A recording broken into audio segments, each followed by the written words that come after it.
मेरे गुरु मुझे बार बार संकेत देते हैं, ऐसे नहीं ऐसे नहीं। वह शिष्य गुरु के चरणों में पहुंचा और पहुंच करके और गुरुदेव से निवेदन किया कि प्रभु, मैं ये समझना चाहता हूं अनुशासन का स्रोत क्या है। मेरा प्रश्न है, अनुशासन का स्रोत क्या है? ये पहला प्रश्न है, अनुशासन का स्रोत क्या है।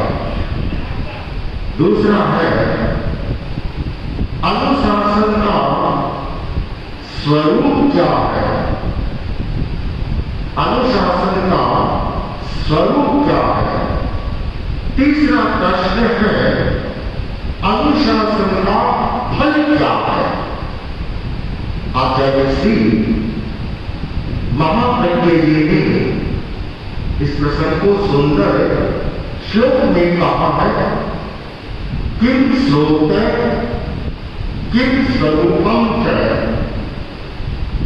किम श्रोत किम स्वरूपम च, किम फलम चानुशासनम, स्वतंत्रता भये श्रोत पर स्वातंत्र्य रक्षिता, इच्छा रोग स्वरूपम च, प्रसाद समता फलम, सुस्थिरो जायते लोको विद्यामानेनुशासनम। ये श्लोकों में तीनों प्रश्नों के उत्तर समाहित किए गए। पहला प्रश्न था कि अनुशासन का स्रोत क्या, अनुशासन का स्रोत क्या है। उसका उत्तर दिया गया कि स्वतंत्रता भये स्रोत है, पर स्वातंत्र्य रक्षिता। स्वतंत्रता है वह अनुशासन का स्रोत है। वहां से अनुशासन प्रारंभ होता है। अनुशासन का स्रोत है स्वतंत्रता। आगे जाता है, पर स्वातंत्र्य रक्षिता। स्वतंत्रता कौन सी? वह स्वतंत्रता जो दूसरों के लिए बाधक न करे।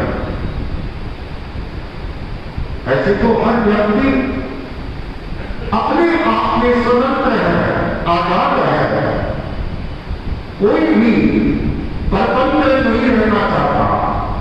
परतंत्रता का जीवन कोई नहीं जीना चाहता।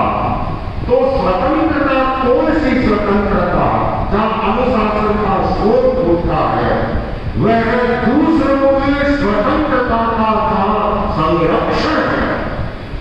वहां अनुशासन का स्रोत है, वह बहता है। अनुशासन का दरिया है, वह वहां से बहता है। मन माने ढंग से काम करने वाला है, वह अनुशासन में वह नहीं रह सकता। मन माने ढंग से काम करने वाला है, वह अनुशासन का जीवन नहीं जी सकता और वह न अनुशासन को निभा सकता है। इसलिए जरूरी है वह स्वतंत्रता कि जिससे दूसरों की स्वतंत्रता में खलल न हो।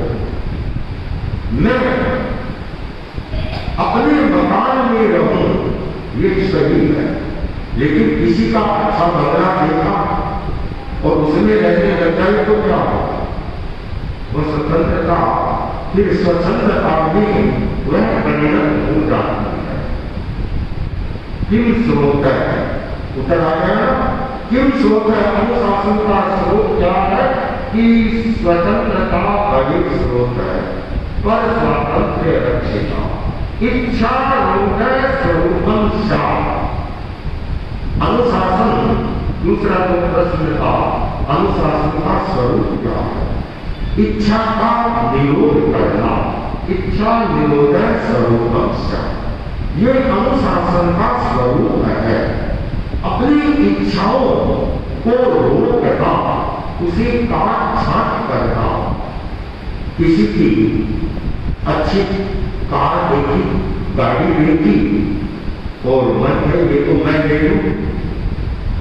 किसी के अच्छे कपड़े देखे और आदमी का मन है, इच्छा हो जाती है किसी मैं ले लूं। ये क्या संभव है? नहीं। हमारी मस्तिष्क में एक केंद्र है जिसे रीजनिंग माइंड कहा जाता है।